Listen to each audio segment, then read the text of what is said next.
uma metodologia ativa de aprendizagem, que é isso que muda o papel do professor na sala de aula, que não é mais o detentor do conhecimento. Uma metodologia ativa é aquela que o estudante tem um papel central e ativo na aprendizagem, na busca de conhecimento, co-construindo o mundo e a realidade, que não é considerado como pronto, como a gente já viu até agora.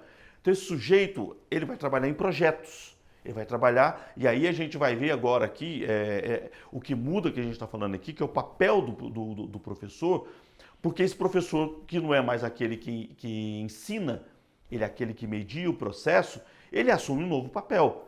Uns vão chamar de mediador, outros vão chamar de guia, de mentor, orientador do trabalho pedagógico. Quer dizer, ele não é mais o detentor, ele vai simplesmente mediar o processo de conhecimento com os alunos. E, na minha experiência, trabalhando há muitos anos, pelo menos 30 anos com formação de professores, a grande dificuldade que a gente tem em sala de aula são os professores mudarem esse papel. Mudarem, os professores entenderem que o papel deles não é mais ensinar o conhecimento, e se mediar o processo. Eu até coloco nessa imagem aí, para representar muito o que está acontecendo hoje, a dificuldade que tem, por exemplo, numa mudança, que é botar uma tecnologia, o professor entrar numa aula online, por exemplo. Quer dizer, eu saí daquele papel, e hoje, até hoje, a gente vê nas escolas que estão indo para modelos online, o professor continua, mesmo no online, querendo ensinar um aluno, querendo usar o livro, botar na lousa e botar o aluno para copiar. Quer dizer, são questões que mudam esse papel e o professor resiste a isso, tem muita dificuldade, não é resistir por resistir, porque tem dificuldade de saber qual que é esse papel.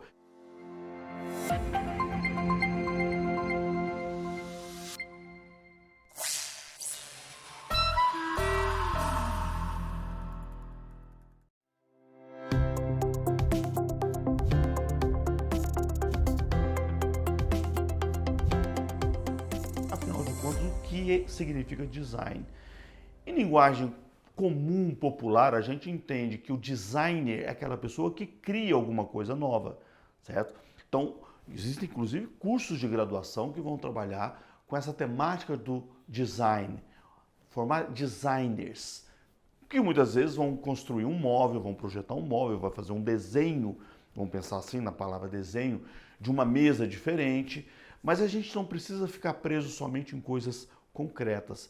Eu posso desenhar uma política pública, eu posso desenhar um processo, coisas que não são objetivas e são subjetivas. Mas a definição do design é o quê? É a idealização, a criação, o desenvolvimento, a configuração, a concepção, elaboração, especificação, agora que eu estou falando com vocês, de produtos, sistemas e políticas, que pode ser uma política pública. Então, tudo isso que envolve a criação, o desenvolvimento, a configuração de algo novo, pode ser concebido como sendo um design educacional, um design instrucional, por exemplo.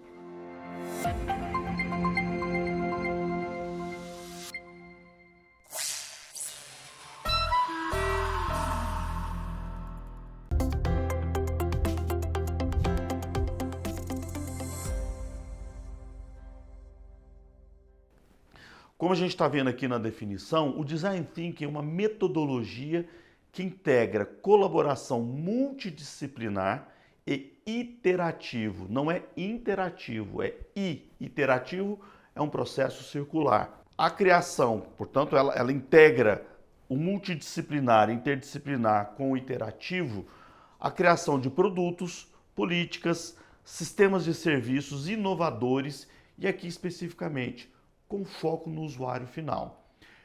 Essa é uma linguagem no mundo comercial, empresarial, mas que eu também posso pensar no mundo da educação. Quem que é o usuário final, mas se eu não quiser usar a palavra usuário, quem que é a pessoa, o objeto, para quem a gente lida com a educação? O aluno, a aluna. Então, quando a gente pensa no Design Thinking, a gente deve pensar para quem que a gente está criando essa aula, para quem que a gente está criando trabalhando esse objeto de conhecimento.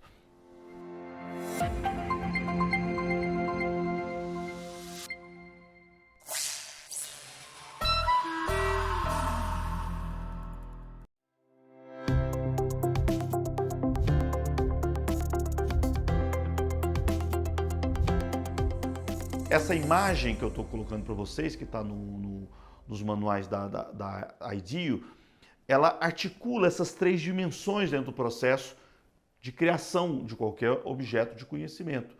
O desejo, a viabilidade e a praticidade. Por isso que é mais fácil eu me referir a este objeto, certo? Porque ele ajuda a entender melhor. Quer dizer, isso aqui é um sonho, é um desejo que eles conseguiram, as pessoas que estavam criando, eles conseguiram captar o desejo das pessoas, o sonho das pessoas. Pô, eu quero me comunicar com as pessoas a qualquer momento, eu não preciso ficar preso numa linha de telefone dentro da minha casa. Eu posso estar na rua e me comunicar. Olha que coisa maravilhosa que é isso. Todo mundo hoje praticamente tem um objeto desse aqui. Tem mais aparelhos celulares no Brasil do que habitantes no Brasil, que geralmente as pessoas têm mais de uma. Tem mais de um aparelho. Mas não adianta nada eu ter um aparelho que comunica se ele não cabe no meu bolso. Ele tem que ser prático, esse processo. Ele tem que ser viável, não adianta ele custar 100 mil reais, certo? Ele tem que custar o suficiente para as pessoas poderem comprar. Então, um produto, um processo, uma política, um processo de aprendizado, não adianta só eu captar o que as pessoas querem saber ou conhecer ou aprender. O processo precisa ser viável e tem que ser prático. Tem que caber no bolso, o aluno tem que ser capaz de aprender aquilo, certo? E tem que ser viável. Aquela aula precisa ser dada em 10 minutos. Aquele conhecimento precisa ser passado em 50 minutos. Ele precisa o termo do projeto. Porque senão ele não se torna viável, ele não se torna efetivo, mesmo que ele tenha muito boas intenções.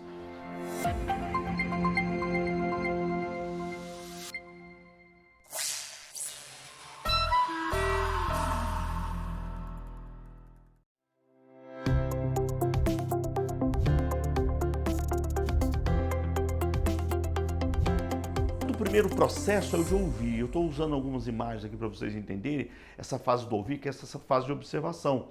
Eu posso estar observando, olha a imagem complexa aqui de uma construção na beira de um rio poluído, que é o rio Tietê, no meio de uma vegetação extremamente complexa, certo?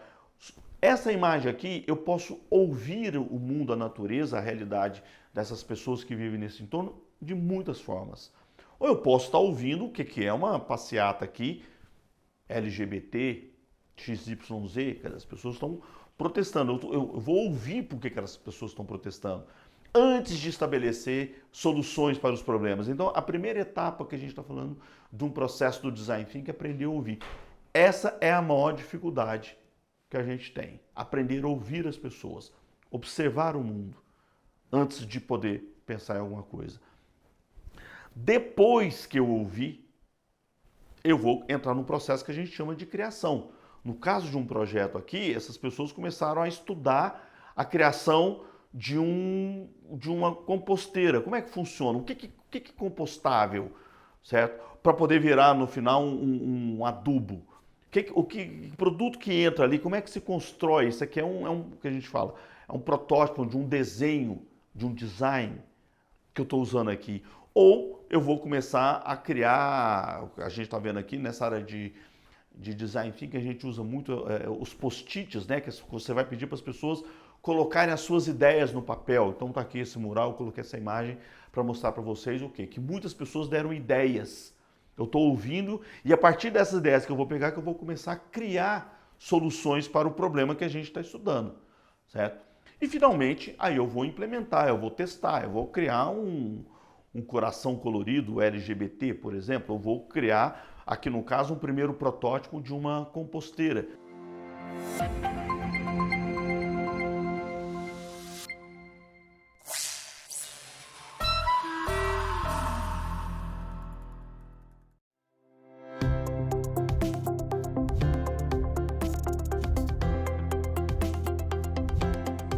Cultura Maker, que é uma outra metodologia ativa. Essa cultura maker é uma filosofia e metodologia ela que enfatiza o aprender fazendo no ambiente social e também a construção de artefatos, certo? Que pode ser um aplicativo, pode ser uma caixa, pode ser uma estufa, dependendo do tema que eu estou criando. Mas eu vou usar o hands-on, o aprender fazendo, certo? Eu não vou ensinar para eles como é que eles vão resolver o problema da composteira. Eles vão aprender fazendo isso. Ela, do ponto de vista conceitual também, a cultura maker, ela enfatiza a aprendizagem informal, em rede, várias pessoas trabalhando coletivamente, liderada por pares e compartilhada, motivada pela diversão e autorrealização. Eu quero, eu quero achar uma solução para aquele problema que eu estou trabalhando. E nesse caso dos projetos com a cultura maker, os alunos dentro que estão trabalhando nessa perspectiva, eles precisam estar conectados com os problemas significativos. Que eu falei, eu pego um trem todos os dias para ir para a universidade, no caso do meu, que eu sou professor de universidade, esse é um problema significativo para eles. Eles se encontram nessa estação de metrô com alguns milhões de pessoas na hora que eles têm que ir para a aula. Então, esse é um problema significativo para eles que demanda eles a pensar em soluções, certo? E projetar soluções para esses problemas, para poder transformar a escola, transformar a realidade e empoderar as pessoas e as comunidades. Então, eu tenho assim, grupos de alunos, futuros professores que vão mexer com criar aparelhos de ciência, de equipamentos de laboratório, microscópio, vão criar estufa para dar aula de ciência nas escolas, que as escolas não têm laboratório.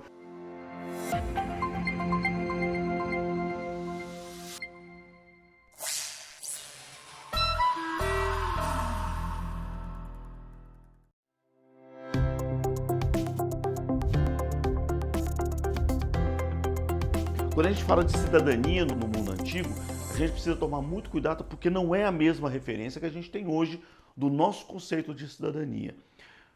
Mulheres não podiam ter cidadania no mundo grego. Primeiro, tinha que ser homem, tinha que ter posses, portanto, tinha que ser um homem com posses, não podia ser escravo, e ao mesmo tempo não podia ser estrangeiro, tinha que ser um cidadão ateniense, por exemplo. Então, esse conceito de cidadania e como se formava esse cidadão, que é aquele que vai guerrear, aquele que vai lutar pelos espaços de conquista e etc., que geralmente eram homens, em torno dessa lógica que você constrói uma cultura que valoriza o quê?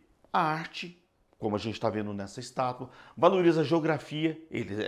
A Grécia é uma região onde você tem muitas ilhas no Mediterrâneo, então os gregos tinham que navegar, aprender a navegar, astronomia, eles tinham que olhar para o céu, para as estrelas, para o sol, para poder se localizar durante essa viagem, a questão da história, certo? A questão da língua fundamental para a comunicação, as matemáticas, os gregos estruturavam a matemática, porque ela era importante para a astronomia, para uma série de outros conteúdos. Quer dizer, esse rápido perpasse que eu dei aqui por uma série de conteúdos que embasam aquela cultura grega, se vocês pararem para pensar, é o quê? É o nosso currículo atual. Isso aqui tem mais 2.500 anos, 2.000 anos de idade, mais de 2.000 anos de idade.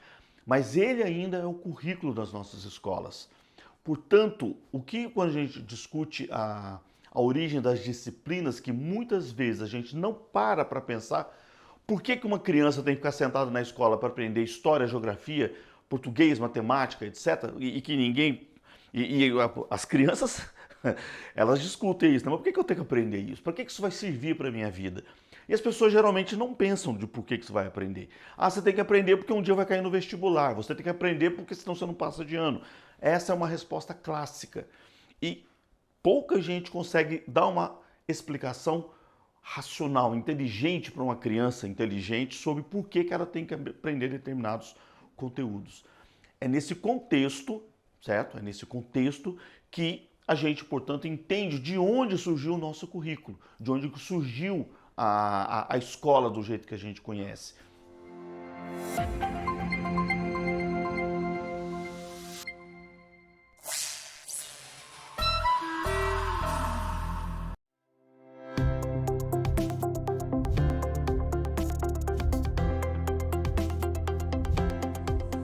Capacidade de diálogo é que vai configurar a interdisciplinaridade. É quando eu, matemático, vou conversar com um professor de língua portuguesa no desenvolvimento de um projeto, mas essa língua portuguesa vai transformar a matemática. Eu vou descobrir, por exemplo, uma forma mais eficaz de utilizar a linguagem para que os alunos entendam a matemática que eu estou querendo ensinar. Só para dar um exemplo simples para vocês. Eu vou utilizar a matemática e a biologia vai ensinar através, por exemplo, de algum fenômeno a ressignificar a estatística. Então eu não vou simplesmente dar minha contribuição e vou embora. eu vou deixar a minha área de conhecimento se impregnar da outra área de conhecimento e nós vamos construir um novo tipo de conhecimento. É isso que é interdisciplinaridade.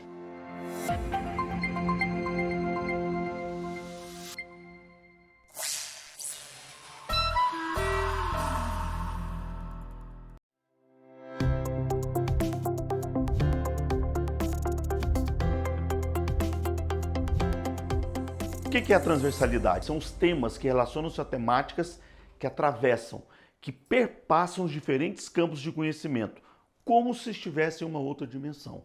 Portanto, ela perpassa o campo de conhecimento. Por isso que é transversal que a gente fala. Mas essas temáticas não é qualquer temática que a gente considera como sendo uma temática transversal na educação. Ela deve estar atenta à melhoria da sociedade. Então, quando eu falo de meio ambiente, eu estou falando de uma temática que visa o quê? Melhorar a qualidade de vida das pessoas, da sociedade, do ambiente, certo? Ela procura, portanto, a melhoria da sociedade, da humanidade, e por isso ela abarca temas e conflitos vividos pelas pessoas na sua vida cotidiana.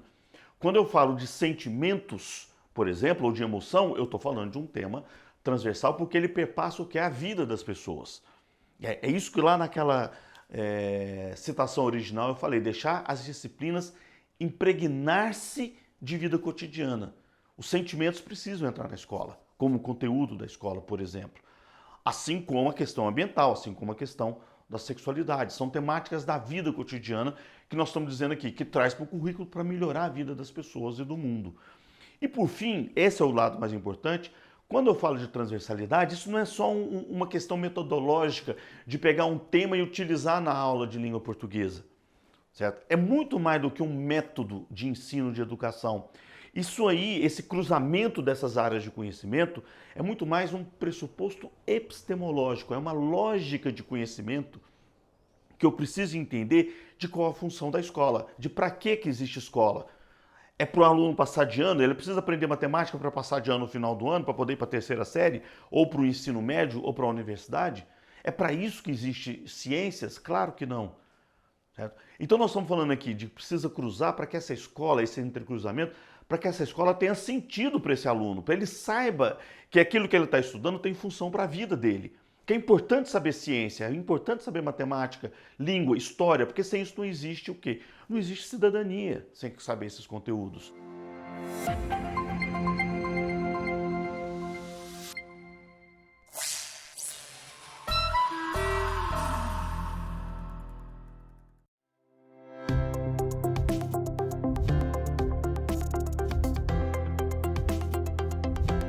Quais são os princípios e que desses princípios é que vão decorrer os temas transversais, que podem ser aqueles que o governo brasileiro definiu, mas pode ser outros que não se falam por aí, certo? Por exemplo, como violência. Mas vamos lá. Qual que é o primeiro tipo de tema transversal? São aqueles que buscam dar resposta aos problemas que a sociedade reconhece como prioritário e preocupante. Hoje em dia, o meio ambiente faz parte desse rol.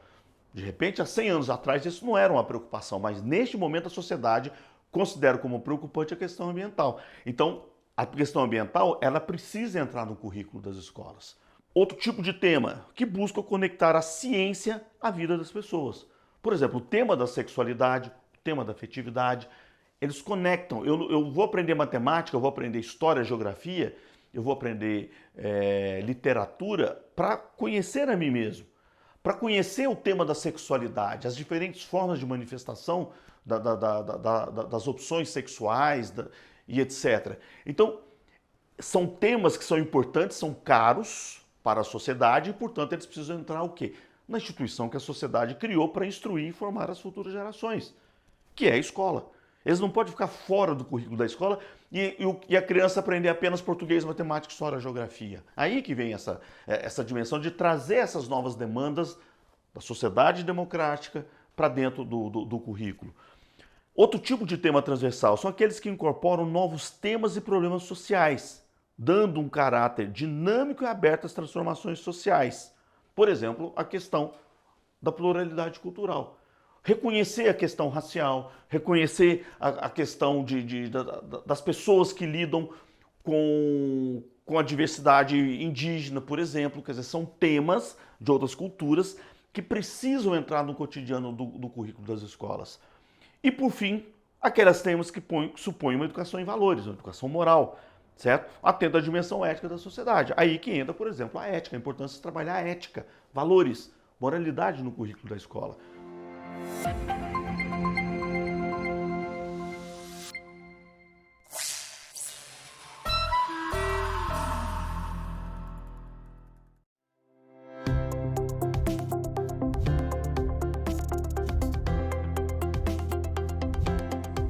Todo o conceito que a gente trabalha, que vai ser explorado a todo momento por nós, busca uma articulação, por isso que a gente está fechando isso daqui, essa aula, para que vocês entendam que o pressuposto que a gente defende é um pressuposto que articula transversalidade e interdisciplinaridade.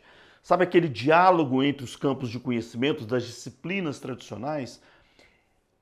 Essas disciplinas, além do diálogo entre as línguas, a matemática, a história, a geografia, ela precisa perpassar também, de forma transversal, esses conceitos que a gente está falando aqui, de orientação sexual, de sentimentos, de violência, de política, de discriminação, exclusão, de gênero, de raça.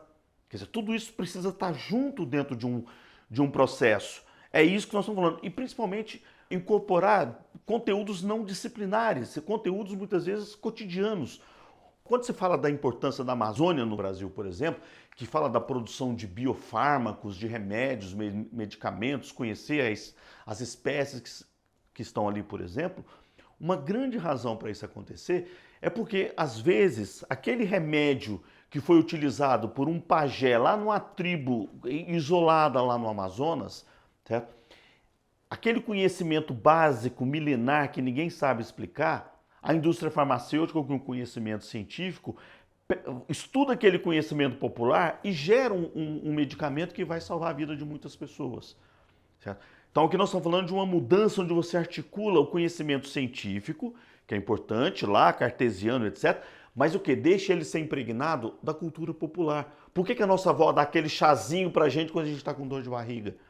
Tem um conhecimento ali que não pode ser ignorado e que, portanto, eu vou estudar ele cientificamente e dessa mistura vai sair o quê? Um novo tipo de conhecimento. Portanto, o que nós estamos falando aqui é que a escola precisa incorporar o conhecimento popular, disciplinar, não disciplinar, cotidiano, acadêmico, físico, social. O segredo desse processo é o quê? É a forma com que a gente faz esse entrecruzamento. E é isso que a gente precisa entender como que se faz a introdução desses temas transversais dentro do currículo da escola.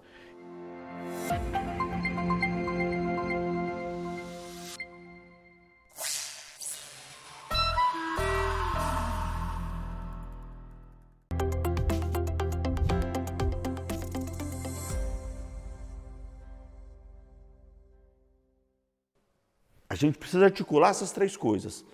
Eu preciso identificar o desejo das pessoas, a necessidade delas ao criar uma solução para problemas locais, por exemplo, mas essa solução ela tem que ser viável e tem que ser prática ao mesmo tempo, senão ela não vai funcionar.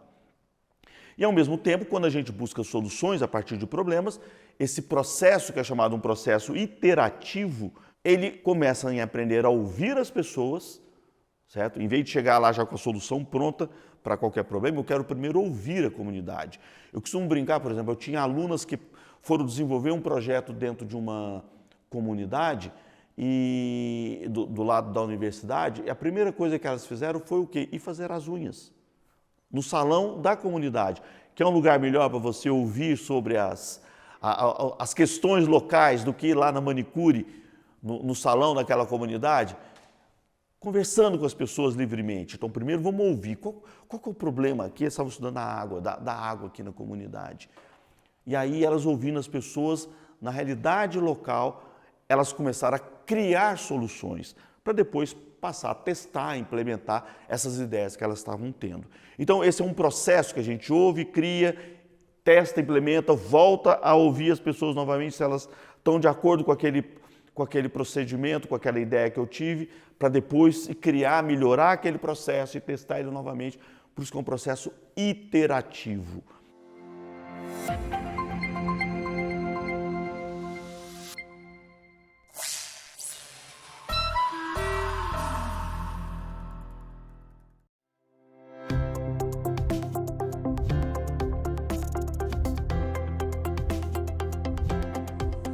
educação passa a ser para todos. Esse é que é o significado da terceira revolução educacional.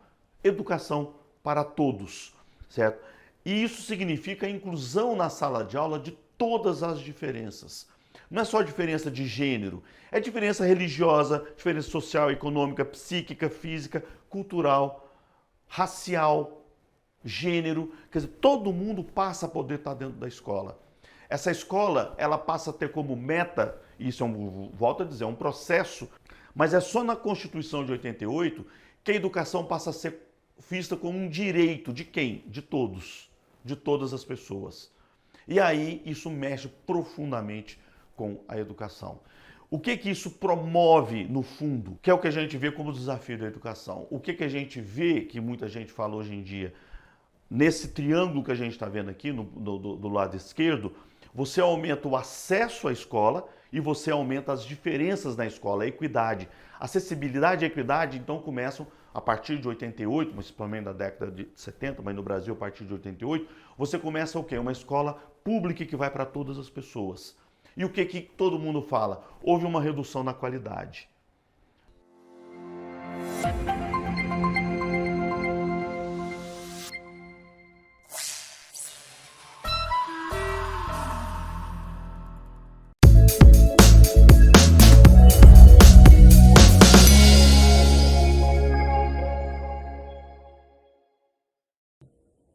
Olá pessoal, é um prazer ter vocês aqui conosco na apresentação desse curso sobre metodologias ativas de aprendizagem do Ativar. Essa é uma iniciativa do Núcleo de Pesquisa em Novas Arquiteturas Pedagógicas da Universidade de São Paulo e do Instituto Iungo. Nesse curso, a gente espera que vocês tenham oportunidade, mãos na massa, em prática de sala de aula, de compreender melhor o que são as metodologias ativas de aprendizagem e como que a gente pode introduzi-la no currículo da nossa disciplina, da nossa escola, do dia a dia, nas nossas relações com a comunidade.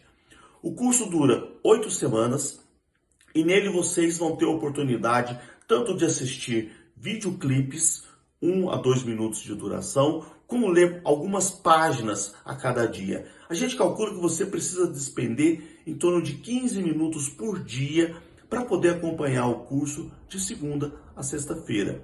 Existem materiais mais completos disponíveis para aqueles que tiverem condições de aprofundar mais em cima dos conteúdos que a gente vai estar trabalhando. Mas com esses 15 minutos diários, que vão chegar no seu WhatsApp, você vai ter condições de compreender aquilo que é uma das coisas mais importantes para a reinvenção da escola, para a reinvenção da educação, em busca de uma escola, de uma educação de qualidade.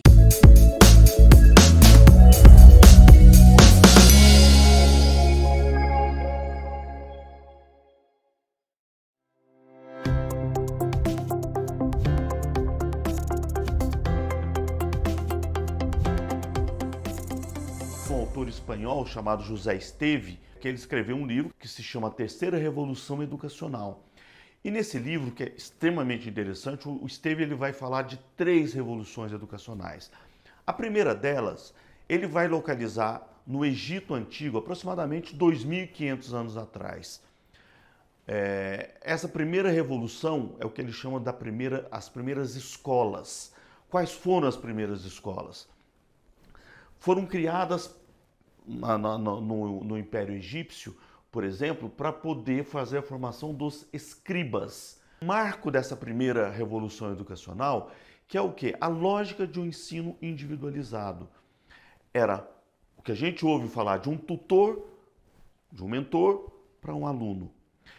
Isso é importante porque ele dá a dimensão de para quem servia essa educação quando ela foi criada. Foi criada para uma elite. Esse é que é importante a gente entender. Para os nobres. Então, isso é um processo que vai durar aproximadamente 2.000 anos na história, onde a educação era vista como algo para a aristocracia.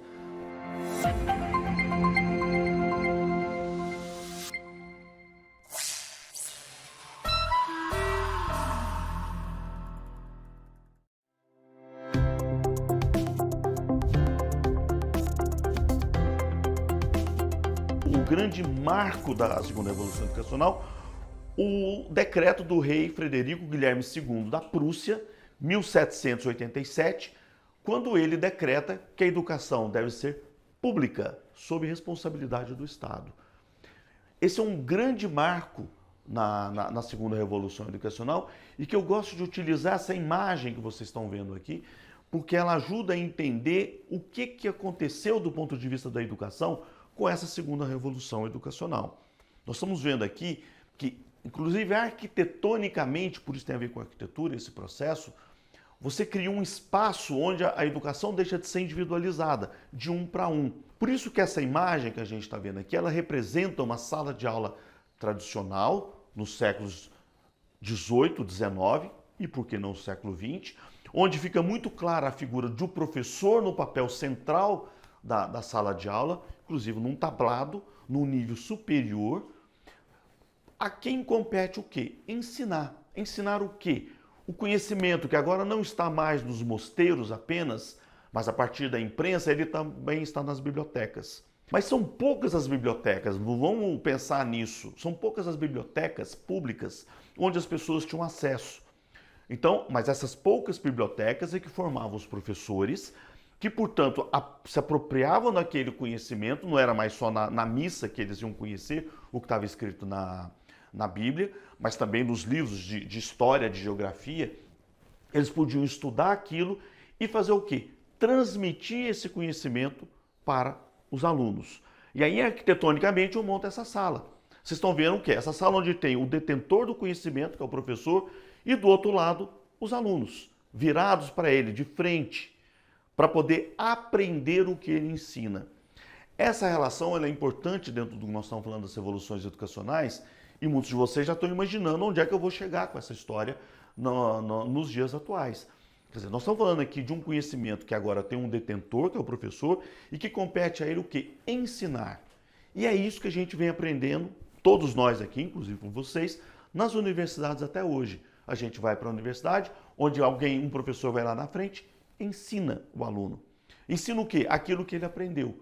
Porque o conhecimento está basicamente nos livros e no professor.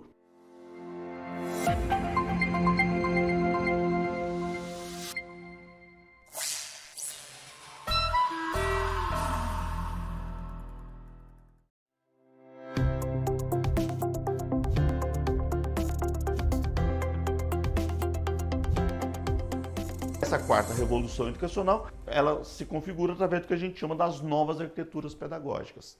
Elas pressupõem uma mudança de conteúdos na escola, ela pressupõe formas e conteúdos, mudança em formas e conteúdos, e ela também mexe nas relações da escola, de forma bem rápida, porque nós vamos trabalhar isso em diversos momentos. Quando a gente fala de conteúdo, a gente precisa entender que conteúdos como ética, como sustentabilidade, como conteúdos da vida cotidiana, como sentimentos, afetos, meio ambiente, tudo isso hoje são demandas que entram dentro da escola. A gente precisa também mexer nas formas e métodos. Quer dizer, agora que essa escola não está mais só em quatro paredes, ela está no digital, ela está no virtual, eu preciso identificar outras formas e metodologias de se trabalhar esses novos conteúdos dentro da sala de aula. Isso é uma grande mudança para os professores, porque eles não são mais os detentores do conhecimento. E é isso que puxa também para o terceiro aspecto, que é a mexida nas relações. Até usou essa imagem de uma escola fora do espaço tradicional, porque a relação ensino-aprendizagem, a gente entende hoje, ela muda o sinal. Em vez de ser uma relação do professor que ensina e o aluno que aprende, a gente agora começa a falar de uma mudança onde o foco está na aprendizagem do aluno. O aluno é que passa a ser o centro do processo. O professor é um mediador desse processo de ensino-aprendizagem. Ele não é mais o detentor do conhecimento. O detentor do conhecimento, não está só na biblioteca, ele está na internet, ele está na família, ele está no rio que passa na beira da minha casa, ele está na política, ele está em vários outros espaços. E o papel do professor, que é a grande mudança, ele mexe nisso daí, que ele não é mais o detentor do conhecimento. E é isso que essa quarta revolução educacional começa a fazer. Então, essas novas arquiteturas pedagógicas são essas formas que a gente vem trazendo para o cotidiano da escola, que mexe, volto a dizer, nos conteúdos, que mexe nas formas e métodos de sala de aula e mexe também nas relações entre professor e aluno, que o professor deixa de ser aquele que controla, que manda e que diz o que o aluno deve aprender, e o professor passa a ser aquele que media o processo de conhecimento.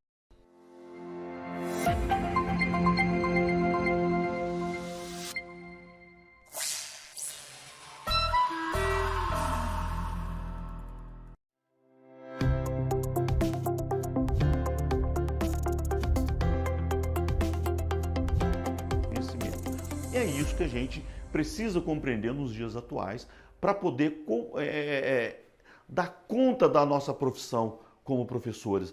Entender que o nosso papel mudou na educação, o nosso papel mudou na escola. A gente não é mais o detentor do conhecimento. A gente não é mais aquela pessoa que vai preparar e vai pegar um livro e vai lá ensinar o aluno a fazer aquilo. O nosso papel é de ajudar esses alunos a buscarem essa informação, a construírem esse conhecimento e não simplesmente ficarem como sujeitos passivos que vão aprender e responder numa prova aquilo que eu ensinei a ele e vou controlar. Então essa é a lógica das revoluções educacionais que a gente está falando e que a gente está fechando isso com essa proposta do desenvolvimento de novas arquiteturas pedagógicas, que a gente vai trabalhar isso em diversos momentos como forma de reinventar a educação.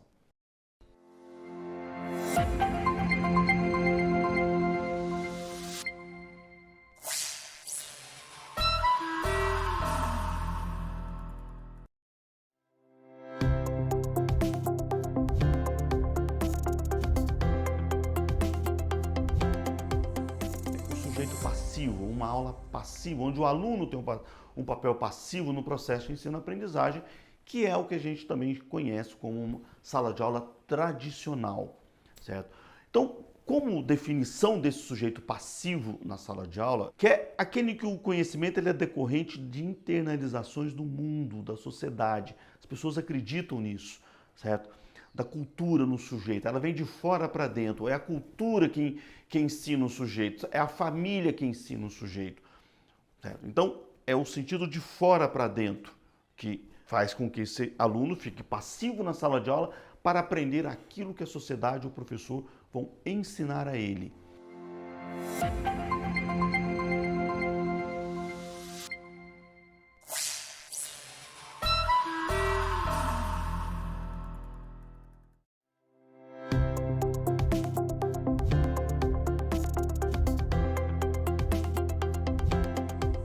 Os seres humanos são autores do mundo.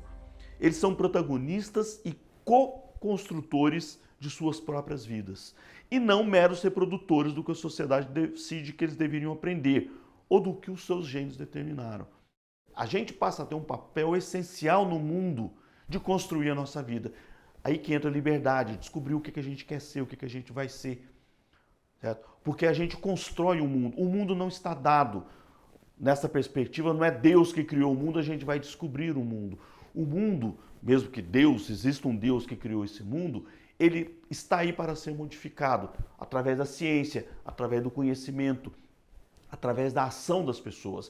E é isso que hoje se busca, pessoas ativas que co-construam o mundo, que sejam partícipes desse processo de construção do mundo. Por isso que a lógica desse processo é o que a gente chama de construtivismo.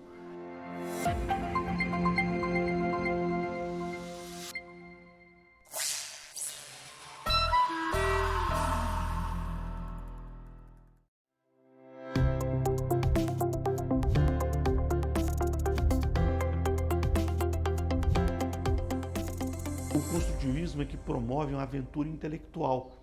Quando eu estou dando em sala de aula, fazendo um processo construtivista, eu sei onde eu começo a minha aula, mas eu não sei onde ela vai terminar.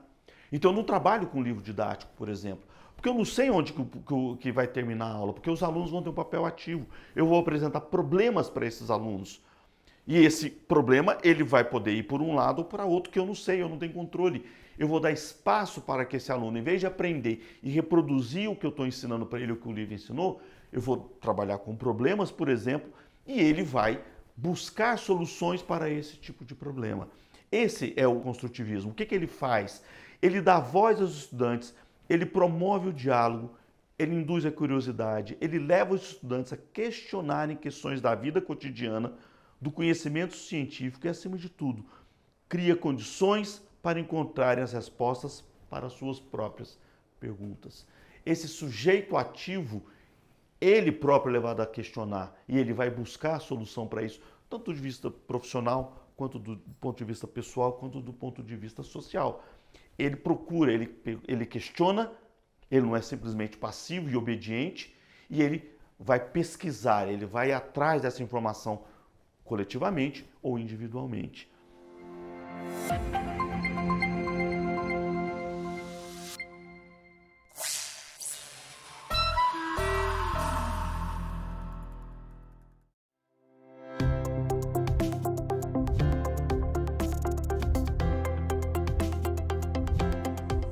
Uma metodologia ativa de aprendizagem, que é isso que muda o papel do professor na sala de aula, que não é mais o detentor do conhecimento, uma metodologia ativa é aquela que o estudante tem um papel central e ativo na aprendizagem, na busca de conhecimento, co-construindo o mundo e a realidade, que não é considerado como pronto, como a gente já viu até agora.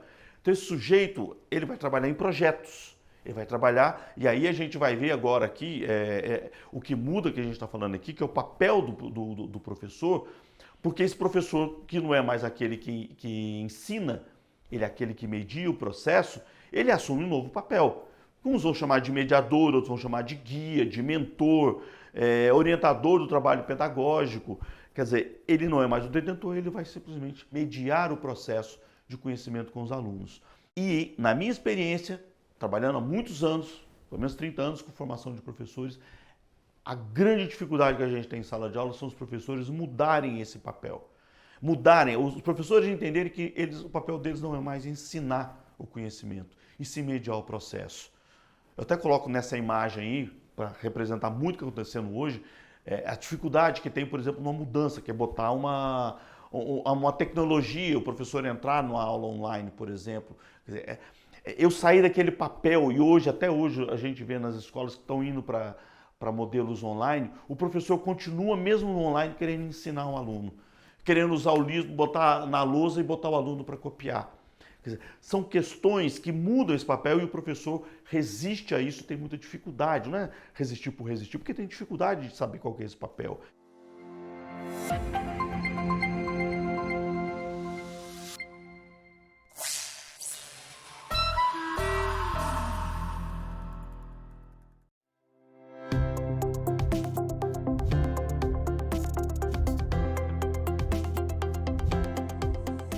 A aprendizagem baseada em problemas é uma estratégia pedagógica que propõe situações significativas. Vamos, assim, prestar bastante atenção que tem vários termos aqui, por isso nós vamos bem devagar nessa definição, certo? É uma situação significativa, portanto ela tem que ter valor para o sujeito, ela tem que estar contextualizada no mundo real, por isso que eu botei essa imagem aqui de um rio, de um igarapé, de uma casa, como se fosse numa favela. Quer dizer, você tem um problema aqui, de fato, do mundo real que merece ser estudado, merece ser compreendido. Então, o conhecimento precisa ser contextualizado no mundo real. E isso a gente fornece, através desse processo, recursos, orientação e instrução aos alunos, certo? Que dessa forma desenvolve o conhecimento de conteúdo e habilidades para resolver esse problema. Então, a partir de uma problemática real, contextualizada, onde a gente mora, por exemplo, no meu bairro, na minha cidade, ou no mundo atual, por exemplo, uma questão de uma guerra, uma questão de um aumento da temperatura global, ou qual que seja o tema contextualizado que a gente está falando. O meu papel enquanto professor é mediar esse processo para que os alunos adquiram habilidades para estudar a complexidade desse processo, que geralmente são coisas com muitas variáveis que interferem.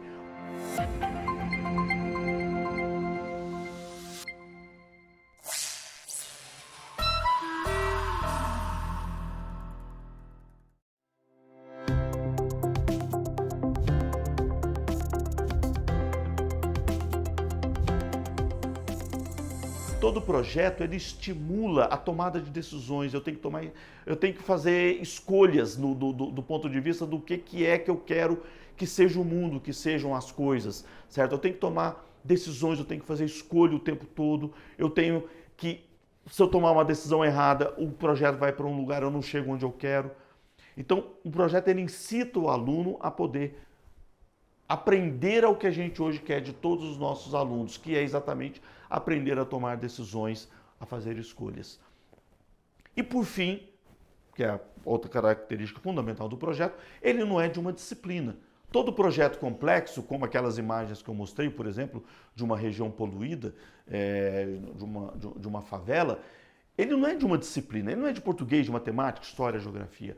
Um projeto sempre solicita, ou deveria solicitar, uma relação interdisciplinar, onde vários professores, várias áreas de conhecimento vão ter que atuar de forma interdisciplinar para entender aquele objeto de estudo, aquele problema por ser complexo e contextualizado no mundo real, ele não é de uma disciplina. Estudar um córrego poluído, estou usando muito esse exemplo aqui hoje com vocês, não é uma questão da biologia ou da física, isso envolve matemática, isso envolve cultura, isso envolve uma produção de texto, isso envolve compreender por que aquilo está daquele jeito, naquele momento histórico, como é que estava aquele rio antes. Ele solicita o aporte de várias áreas de conhecimento que se sobrepõem à questão disciplinar.